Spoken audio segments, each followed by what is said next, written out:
வணக்கம். டிஎன்பிஎஸ்சி முந்தைய ஆண்டு வினாத்தாளில் இந்த வாக்கியங்களை பற்றிய வினாக்கள் கேட்கப்பட்டிருக்கின்றன. அதில் மன்னர்கள் பாவலரையும் நாவலரையும் பொன்னும் துகிலும் கொடுத்து போற்றினர். எவ்வகை வாக்கியம் என சுட்டுக என்று கேட்டிருக்கிறார்கள். தொடர் வாக்கியமா, கலவை வாக்கியமா, உடன்பாட்டு வாக்கியமா, செய்தி வாக்கியமானு கேட்குறாங்க. முதல்ல செய்தி வாக்கியம்னா என்ன அப்படின்னா, அன்றைக்கு மக்களுடைய மனதில் ஒரு மாற்றத்தை உண்டாக்குவதான செய்தி. இப்போ இன்று கடலில் புயல் காற்று உருவாகுகிறது அப்படின்னா அது செய்தி. நாளை பள்ளி இல்லை என்றால் செய்தி. ஜப்பான் நாட்டில் இன்று நிலநடுக்கம் நடந்தது, ஏற்பட்டது அப்படின்னா செய்தி. உடன்பாட்டு வாக்கியம்னா உலக மக்கள் அனைவருமே உடன்படக்கூடிய ஒரு செய்தியாக இருந்தால், தொடராக இருந்தால் அது உடன்பாட்டு வாக்கியம். கடல் நீல நிறமாக இருக்கும், அது எல்லாருமே உடன்படுவாங்க. கப்பல் நீருக்குள் முழுகாது, எல்லாருமே உடன்படுவாங்க. இப்படி உடன்படக்கூடிய வாக்கியம் உடன்பாட்டு வாக்கியம். கலவை வாக்கியம் என்பது என்னன்னு சொல்கிறேன். தொடர் வாக்கியம்னா என்னன்னு கேட்டால், ஒரு எழுவாய் ஒரு பயனிலை கொண்டு முடியணும், அல்லது ஒரு எழுவாய் பல பயனிலையை கொண்டு முடியணும், அல்லது ஒரு எழுவாய் ஒரு எச்சம் பயனிலை கொண்டு முடிந்தால் அது தொடர் வாக்கியம்னு பேர். இப்போது மன்னர்கள் அப்படின்னு ஒரு எழுவாய் இருக்குது. எழுவாய்னா என்ன? ஒரு பெயர்ச்சொல். இப்போ மன்னர்கள் பாவலரையும் நாவலரையும் பொன்னும் துகிலும் கொடுத்து போற்றினர். இந்த போற்றினர் அப்படிங்கிறது பயனிலை. அதாவது எழுவாய் செய்யக்கூடிய செயல். எழுவாய் செய்யக்கூடிய செயல் எதுவோ அதுதான் பயனிலை.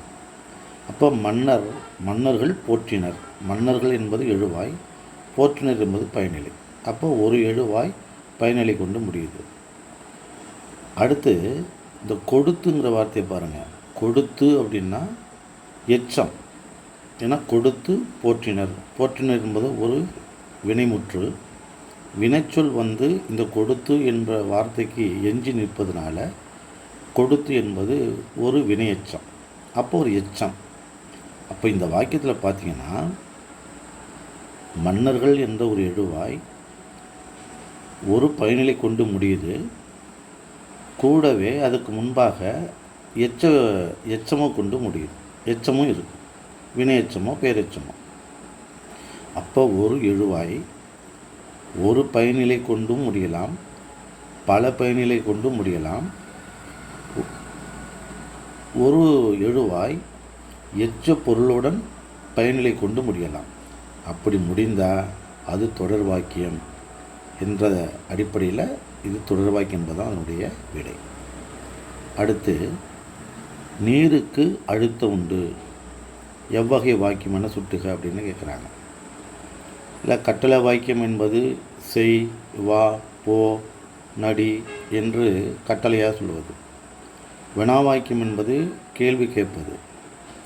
செய்தி வாக்கியமா தனி வாக்கியமாக பார்த்தா, செய்தி வாக்கியம்னா அன்றைய செய்தி மக்கள் மனதில் ஒரு புதியதாக ஒரு எண்ணத்தை உருவாக்க வேண்டும், அதுதான் செய்தி. நீருக்கு அழுத்தம் உண்டு என்பது உலகம் அறிந்த ஒரு செய்தி. ஏற்கனவே உலகம் அறிந்த ஒரு பொருளை ஒரு வாக்கியம் சொன்னிச்சுன்னா அது தனி வாக்கியம். அப்போ இது தனி வாக்கியம் என்பது நீங்கள் தெரிஞ்சுக்கணும். அடுத்து, நேற்று பெருமழை பெய்ததால் ஆற்றில் வெள்ளம் கரை புரண்டு ஓடியது. எவ்வகை வாக்கியம் என சுட்டுக்குன்னு கேட்டிருக்காங்க. ஏற்கனவே தனி வாக்கியத்துக்கான விடையை பார்த்தாச்சு. கலவை வாக்கியம் அப்படிங்கிறது அப்புறம் சொல்கிறேன். உணர்ச்சி வாக்கியம் அப்படிங்கிறது உணர்வை தரணும். ஐயோ, வந்தோ, என்ன இப்படிலாம் வரணும். செய்வினை வாக்கியம் அப்படிங்கிறது அடுத்து நம்ம என்னன்னு சொல்லலாம். இப்போ கலவை வாக்கியம்னா என்னென்னு கேட்டால், முதல்ல ஒரு வாக்கியத்துக்குள்ளே 2 வாக்கியங்கள் அமைஞ்சிருக்கும். அது ஒன்று முதன்மை வாக்கியமாக இருக்கும், மற்றது துணை வாக்கியமாக இருக்கும். இங்கே ஆற்றில் வெள்ளம் கரைபுரண்டு ஓடியது, இது முதன்மை வாக்கியம். ஆற்றில் வெள்ளம் கரைபுரண்டு ஓடியது முதன்மை வாக்கியம். எதனால்? நேற்று பெருமழை பெய்ததால். அந்த நேற்று பெருமழை பெய்ததால்ங்கிறது துணை வாக்கியம். இந்த முதன்மை வாக்கியத்துக்கு சார்பான வாக்கியம். இந்த முதன்மை வாக்கியத்திற்கான காரணத்தை சொல்லக்கூடிய ஒரு சார்பு வாக்கியம். ஆற்றில் வெள்ளம் கரைபுரண்டு ஓடியது என்பது முதன்மை வாக்கியம். அதற்கான காரணம் சார்பு வாக்கியம், நேற்று பெருமழை பெய்ததால். இவ்வாறு ஒரு முதன்மை வாக்கியத்தை சார்ந்து பல துணை வாக்கியமோ ஒரு துணை வாக்கியமோ இருந்தால் அதுக்கு தான் கலவை வாக்கியம் அப்படின்னு பேர். அப்போ இது கலவை வாக்கியம். நாள்தோறும் நல்ல செயல்களை செய் என்று சொன்னாலே அது கட்டளை வாக்கியம் என்று உங்களுக்கு சரியாக தெரியும். ஆனால் இதை கட்டளை வாக்கியம் அப்படின்னு நம்ம வச்சுக்கலாம். இப்போ தன்வினை வாக்கியம் கண்டறிக. கயல்விழி திருக்குறளை பயிலப்பட்டது. கயல்விழி திருக்குறள் பயின்றாள். கயல்விழியால் திருக்குறள் பயிற்றுவிக்கப்பட்டது. கயல்விழி திருக்குறளை பயில்வித்தாள். இந்த 4 விடையில் பார்த்திங்கன்னா கயல்விழி திருக்குறளை பயிலப்பட்டது என்பதே வாக்கியம் விடையாக இருக்கிறது. அதனால் அது தமிழுக்கு ஒவ்வாதது. அதனால் அதை எடுக்க வேண்டாம். கயல்விழி திருக்குறள் பயின்றாள். கயல்விழி திருக்குறளை பயில்வித்தாள். இப்போது ஒரு எழுவாய் தானே செய்யக்கூடிய ஒரு செயல்பாட்டுக்கு தன்வினை வாக்கியம்னு பேர். பிறரை செய்ய வச்சா அது பிறவினை வாக்கியம்னு பேர். கயல்விழி திருக்குறளை பயில்வித்தாள் அப்படின்னா மற்றவங்களுக்கு செய்கிறா.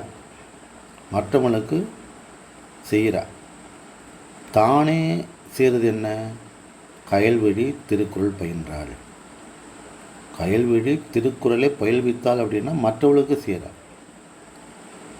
ஒரு எழுவாய், அதாவது கயல்விழி என்ற ஒரு எழுவாய் தானே செய்யக்கூடிய செயல் இல்லை. கயல்விழி என்பது எழுவாய், அவள் செய்யக்கூடிய செயல் பயின்றாள், அது பயனிலை. எதை செய்தாள் என்று கேள்வி கேட்டு அது எது உதாரணமாக நமக்கு கிடைக்குதோ அதுதான் செய்யப்படும் பொருள். இப்போ கயல்விழி எழுவாய், பயின்றாள் பயனிலை, எதை செய்தால் என்று வினா கேட்டால் திருக்குறள் தான் பதில் வருது, அது செய்யப்படும் பொருள். அப்போ கயல்விழி தானாகவே செய்யக்கூடிய வினை தன்வினை. எனவே கயல்விழி திருக்குறளை பயின்றாள் என்பதுதான் சரியான விடை. இப்போ கயல்விழியால் திருக்குறள் பயிற்றுவிக்கப்பட்டது அப்படின்னா இது செயற்பாட்டு வினை. அது செயற்பாட்டு வினை என்ன அப்படின்னா அப்புறம் பார்க்கலாம். கயல்விழி திருக்குறளை பயில்வித்தாள் அப்படின்னா அது பிறவினை. நம்ம கேட்டது தன்வினை. எனவே கயல்விழி என்ற எழுவாய், பயின்றாள் என்பது பயனிலை. எதை, எதற்கு, எப்படி, என்ன, ஏன் என்று கேள்வி கேட்டு அது பதில் வந்தால் அது செய்யப்படும் பொருள். அப்போ கயல்விழி தானாகவே செய்யக்கூடிய ஒரு செயல்பாடு கயல்விழி திருக்குறள் பயின்றாள். எனவே அது தன்வினை வாக்கியம். அதுக்கடுத்து செய்வினை சொற்றொடரை கண்டறிக அப்படின்னு கேட்டிருக்காங்க. இளமை விருந்து திருவிக்க அவர்களால் இயற்றப்பட்டது. திருவிக்க இளமை விருந்தை இயற்றினார் இளமை விருந்தை திருவிக்க. இளமை விருந்து திருவிக்க இயற்றுவித்தார். இல்லை, இயற்றினார் இளமை விருந்தை திருவிக்க என்ற நம்முடைய வாக்கிய அமைப்புக்கு வராது. ஏன்னா எழுவாய் தான் முன்னாடி வரணும், பயனிலை பின்னாடி வரணும். அதனால் அதை நம்ம எடுத்துக்க வேண்டியதில்லை. இளமை விருந்து தெரிவிக்கா ஏற்றுவித்தார் அப்படின்னா அது மற்றவங்கள அது செய்ய வைக்கிறது. அவர் அப்படி அது சொல்ல முடியாது. ஏன்னா அவர் தான் அது செய்தார். அதனால் அது செய்வினை வாக்கியமாக வராது. இப்போ 2 வாக்கியத்தை எடுத்துடலாம். இப்போ இளமை விருந்து தெரிவிக்கவர்களால் ஏற்றப்பட்டது அப்படின்னா அது செயற்பாட்டு வினை வாக்கியம். தெரிவிக்க இளமை விருந்தை ஏற்றினார் அப்படிங்கிறத செய்வினை வாக்கியம். இதில் தெரிவிக்கா என்பது எழுவாய். ஏன்னா அது ஒரு பெயர்ச்சொல். அவருடைய செயல்பாடு எது? ஏற்றினார். அது பயனில்லை.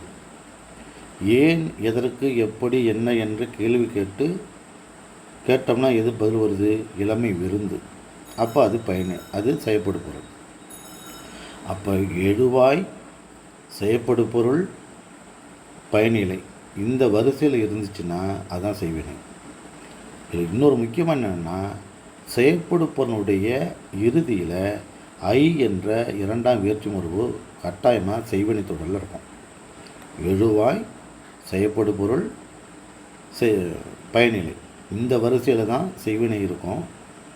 இதில் தெரிவிக்க என்பது எழுவாய், இளமை விருந்து என்பது செயற்படு பொருள், இயற்றினார் என்பது பயனிலை. அப்போது எழுவாய், செயற்படு பொருள், பயனிலை, செயற்படு பொருள் இறுதியில் விருந்தை ஐ என்ற 2ஆம் வேற்றுப்பொருள் இருப்பதனால அது செய்வினை. இப்போது கயல்வெளி திருக்குறள் பயின்றால் என்பதற்கும் அதை நம்ம தன்வினை வாக்கியமாக சொன்னோம். தெரிவிக்க இளமை விருந்தை இயற்றினார் என்பதை செய்வினை வாக்கியம்னு சொல்கிறோம். என்ன வேறுபாடுனா, தன்வினை வாக்கியத்தில் திருக்குறளுடைய இறுதியில் அல்லது செயற்படுப்பனுடைய இறுதியில் ஐ வராது. செய்வினை வாக்கியத்தில் செயற்படுப்பனுடைய இறுதியில் ஐ வரும். செயற்படு பொருள் அப்படிங்கிறது அங்கு திருக்குறள், இங்கு இளமை விருந்து. அங்கு திருக்குறள் பயின்றால் என்று தான் வருதே தவிர பொருள் ஒன்று தான். கயல்வெளி திருக்குறள் பயின்றால், தெரிவிக்க இளமை விருந்தை ஏற்றினார், ரெண்டும் பொருள் ஒன்று தான். ஆனால் அங்கு செயற்படுப்பனுடைய இறுதியில் ஐ வரலை, 2ஆம் வேற்றுமுருவு வரலை, அது தன்வினை வாக்கியம். இங்கு தெரிவிக்க இளமை விருந்தை ஏற்றினார் ஐ என்ற 2ஆம் வேற்றுமுருவு செயற்படுப்பனுடைய இறுதியில் வரதுனால அது செய்வினை வாக்கியம். இதை தெரிவிக்க இளமை விருந்து இயற்றினார்னா அது தன்வினை வாக்கியமாக மாறும். சரிங்களா? அடுத்து அப்போது செய்வினை வாக்கியங்கிறது இங்கே பி தான். ஏன்னா தெரிவிக்க என்ற எழுவாய், இளமை விருந்து என்பது செய்யப்படு பொருள், செய்யப்படுடைய இறுதியில் ஐ வருது, ஏற்றினார் என்ற பயனிலே வருது. அப்போ எழுவாய், செய்யப்படு பொருள் கூட்டல் 2ஆம் வேற்றுமுருவு, அடுத்து பயனிலை வந்தால் அது செய்வினை வாக்கியம். எனவே தெரிவிக்க இளமை விருந்தை ஏற்றினார் என்பது செய்வினை வாக்கியம். செயற்பாட்டு வினை வாக்கியம்னா இளமை விருந்து செயற்படு பொருள் உள்ள ஐ வெளியேறிடும், எழுவாயில் ஆள் சேரும். செயற்படு பொருளுடைய இறுதியில் உள்ள ஐ வெளியேறி எழுவாயினுடைய பின்னாடி ஆள் என்ற 3ஆம் வேற்றுமுருவு சேர்ந்தால் அதான் செயற்பாட்டு வினை வாக்கியம். இப்போ பாருங்கள், சேக்கிழார் சோழனால் வரவேற்கப்பட்டார், சேக்கிழாரை சோழன் வரவேற்றான், சேக்கிழார் சோழனை வரவேற்றார், சோழன் சேக்கிழாரை வரவேற்றார். இப்போ சோழன் சேக்கிழாரை வரவேற்றான், இதுதான் செய்வினை வாக்கியம். ஏன்னா சோழன் என்பது இங்கே எழுவாய். வரவேற்கப்பட்டார், வரவேற்றதை சோழன் வரவேற்றது பயனில்லை. யாரை வரவேற்றான்? சேக்கிழாரை. அப்போது சோழன் சேக்கிழாரை வரவேற்றான் என்பது செய்வினை வாக்கியம். நான் என்ன சொன்னேன்? எழுவாயினுடைய இறுதியிலே ஆள் சேர்ந்து செயற்படு பொருளுடைய இறுதியில் உள்ள ஐ போயிடுச்சுன்னா அது செயற்பாட்டு வினை வாக்கியம். இல்லை சோழன் என்ற எழுவாய் ஆள் சேர்ந்து பாருங்கள், சோழனால். சேக்கிழாரை ஐ என்பது இல்லாமல் போய் சேக்கிழார். அப்போது சேக்கிழார் என்ற செயற்படு பொருள் ஐயை விட்டுடுச்சு, சோழன் என்ற எழுவாய் ஆள் விகுதியில் இணைஞ்சிருச்சு, வரவேற்கப்பட்டார்னு வந்துடுச்சு. அப்போது ஒரு எழுவாயினுடைய இறுதியிலே ஆள் விகுதி பெற்று செய்யப்படுபோடைய இறுதியில் உள்ள ஐ இல்லாமல் இருந்துச்சுன்னா அதுதான் செயற்பாட்டு வினை வாக்கியம். இப்போது இதே செய்வினை வாக்கியமாக மாற்றணும் அப்படின்னா சோழன் சேக்கிழாரை வரவேற்றான் ஒன்று சொல்லணும். ஏன்னா சோழன் எழுவாய், வரவேற்றான் என்பது பயனிலை, யாரை வரவேற்றான் சேக்கிழார், அது செய்யப்படும் பொருள். ஐ என்ற இரண்டாம் வெற்று உறவு செய்யப்படும் பொருள் இறுதியில் வந்துச்சுன்னா அது செய்வினை வாக்கியம். அப்போ சோழன் சேக்கிழாரை வரவேற்றான் அப்படின்னா அது செய்வினை வாக்கியம். ஆனால் நமக்கு செயற்பாட்டு வினை வாக்கியம்னு வந்திருக்குது. அப்போ அதுக்கு என்ன அப்படின்னா எழுவாயினுடைய இறுதியில் ஆள் சேர்க்கணும், செய்யப்படுபவனுடைய இறுதியில் உள்ள ஐ நீங்கணும். அப்போ சோழன்ங்கிற எழுவாயில் ஆள் சேர்க்கப்படுகிறது, சேக்கடாரை என்ற செய்யப்படுபவனுடைய உள்ள ஐ நீக்கப்படுகிறது. அப்போ சேக்கடார் சோழனால் வரவேற்கப்பட்டார் என்பதுதான் செயற்பாட்டு வினை வாக்கியம். இவ்வாறு பல வாக்கிய அமைப்புகளை நாம் தெளிவாக தெரிந்து கொள்ள வேண்டுமென்றால் இந்த சேனலை நல்லா சப்ஸ்கிரைப் பண்ணி பாருங்கள். நீங்கள் சப்ஸ்கிரைப் பண்ணி பார்க்கும் பொழுது அதிக ஆர்வமாக இருக்கக்கூடிய நண்பர்கள் அவர்களுக்கு இந்த வாக்கிய அமைப்பை பற்றி கலந்து உரையாட வேண்டும் என்ற எண்ணம் எனக்கு உதித்து திரையில் தோன்றி கூட இன்னும் நிறைய வாக்கிய அமைப்புகளையும் மற்ற இலக்கணங்களையும் ஐவகை இலக்கணங்களையும் ஏன் சில நேரங்களில் இலக்கியங்களையும் கூட நாம் பகிர்ந்து கொள்ளலாம் என்று சொல்லிக்கொள்ள விரும்புகிறேன். நன்றி, வணக்கம்.